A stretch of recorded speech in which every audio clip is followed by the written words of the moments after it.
Wat betreft het sport wil ik heel duidelijk zijn. Ik loop ook al een paar jaren mee in dit gebeuren. En het windsurfen is gewoon topsport. Daar zou het eiland verschrikkelijk blij mee moeten zijn. Want dat is niet niks als je op zo'n eiland als Bonaire toch topsport kunt bedrijven. Je bent niet zomaar een topsporter.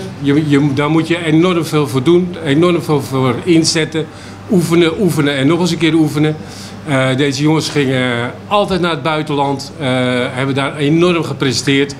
En dan verdient ook zo'n eiland en zo'n organisatie een event die gesteund wordt door geheel Bonaire. Gelukkig is het bedrijfsleven er wel van overtuigd.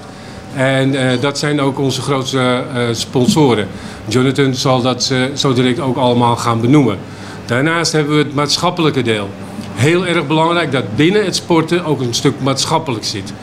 Dat betekent dat doordat de jongeren dit zien, die zien Europese windsurfers en raken daardoor enthousiast en gaan dan ook surfen. Daarnaast hebben we de jongeren die het wat minder meezitten, die moeten ook geholpen worden. En die worden geholpen doordat we deze jongeren ook gaan inzetten binnen het event.